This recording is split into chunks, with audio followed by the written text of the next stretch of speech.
Arkadaşlar herkese merhaba. Bu videoda sizlerle beraber Trevor Henderson canavarlarından Lighthead'i yapacağız. Hadi yapmaya başlayalım o zaman. Sirenet, oğlum kaç la kaç. Sirenet git Sirenet. Durun, kavga etmeyin, durun. Durun, yapmayın. Yapmayın ya.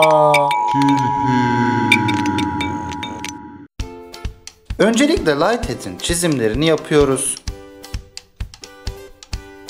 Sonra da masamızı oluşturuyoruz. Elimize aldığımız cetvelimizle Lighthead'in bacaklarını, lambasını, kollarını ve omuz açıklığını ölçüyoruz. Bir keski yardımıyla gövdesi ve kolları için bakır tel keselim. Sonra da bu telleri şekillendirmeye başlayalım. Lamba kısmı, bacak ayrımı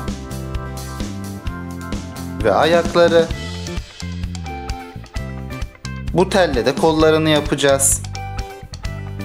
Gövdeye geçirip sıkıştırıyoruz. Kol kıvrımlarını her iki kol içinde oluşturuyoruz. Bu iskelet işimizi görecektir. Elimize aldığımız alüminyum folyo ile Lighthead'in gövdesini kaplıyoruz. Ve tabii ki polimer kille de bu yaptıklarımızın her yerini kaplıyoruz. Yuvarlak başlı bir modelleme aletiyle Lighthead'in derisinin üzerini oluşturuyoruz.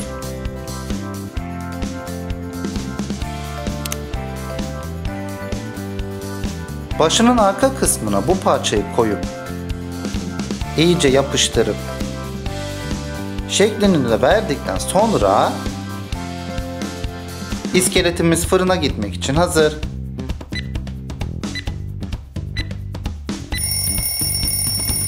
İskeletimiz fırından geldi. Lambasını oluşturmak için bu şekilde bir parça oluşturup arkasını delip baş kısmına yerleştiriyoruz. Bıçağımızla lamba bölümünün sınırlarını belli ettikten sonra altta kalan kısımdan parçalar kesiyoruz.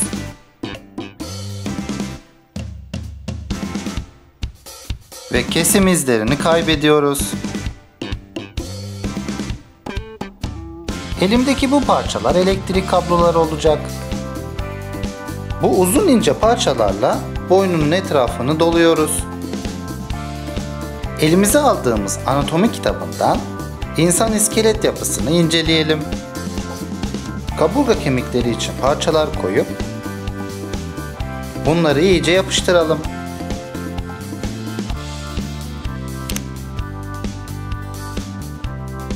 Sonra da derisinin yüzeyini oluşturalım. Takiben leğen kemikleri için parçalar koyup bunları da iyice yapıştıralım. Ve bunun da derisinin yüzeyini oluşturalım. Ve bir kez daha fırına gidelim.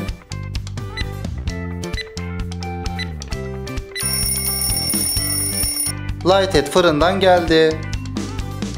Şimdi arkadaşlar görüyor musunuz? Lamba kısmında hafif yamukluklar var. Bugüne kadar bu yamuklukları kağıt zımpara kullanarak düzeltmeye çalıştım. Ama bu videoda bu işi başka bir şeyle yapacağız. Elektrikli tırnak törpüsüyle. Lambanın üzerindeki çukur ve tümsekleri bu şekilde gideriyoruz. Farklı başlıkları sayesinde köşelere girip ayrıntı çalışabildim. Elimi şöyle bir üzerinde gezdirdim de gerçekten güzel iş çıkarmış. Gerçi biraz ortalığı tozutmuş ama olsun. Şimdi kol ve bacaklardaki iskelet görüntüsüyle devam edelim. Eklem yerlerinin etrafına küçük bir parça kil doluyoruz. Ve bunları iyice yapıştırıyoruz. Diğer kolu, sol bacağı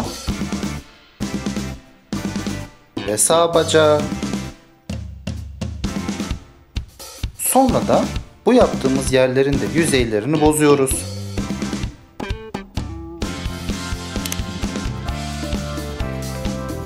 Lighthead, ben mi seni çirkin yaptım yoksa gerçekten çirkin misin? Bu küçük parçalar avuç içleri olacak. Modelleme aletimizle bunların da yüzeylerini bozuyoruz. El ve ayak parmaklarını oluşturuyoruz. Bakın, hepsi böyle olacak. Avucunu açıkta kalan bakır tele yerleştirdikten sonra parmaklarını tek tek avucuna yapıştırıyoruz.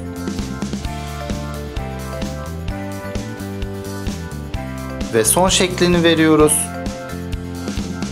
Bu da diğer eli.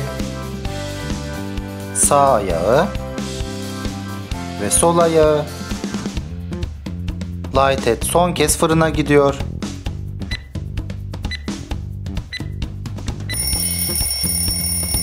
Lighthead son fırından da geldi. Seni boyadıktan sonra umarım daha güzel olursun. Boyamamıza koyu kahverengi ile başladık. Bu renkle Lighthead'in lambası dışındaki bütün her yerini boyuyoruz. Boyayı fırçaya biraz fazla alın. Çünkü yüzeyi düzgün olmadığı için arada boşluklar kalabiliyor. Daha sonra elimize açık kahverengini alıyoruz. Bu boyayla Lighthead'in yüzeyini hafifçe boyayarak ayrıntılarını ortaya çıkartıyoruz. Aynı boyayla kabloların üzerinden geçip onları da ortaya çıkartıyoruz. Siyah boyamızla lambasının üst kısmını boyuyoruz. Gri ile bu boyadığımız yerin üzerinden geçip metalik bir görüntü elde etmeye çalışıyoruz. Son olarak da açık ten rengiyle lambasını boyadıktan sonra Lighthead'imiz hazır. Videomu izlediğiniz için teşekkür ederim. Yapmamı istediğiniz figürleri yorumlar bölümüne yazabilirsiniz. Onu yaptığımdan beri her yerde Sirenet'i arıyor. Oğlum kaç la kaç. Sirenet gördü seni, kaç. Diğer sosyal ağlardan da benimle iletişime geçebilirsiniz. Videomu sevdiyseniz lütfen beğen tuşuna basın. Kanala da abone olmayı unutmayın. Bir başka videoda görüşmek üzere. Hoşça kalın.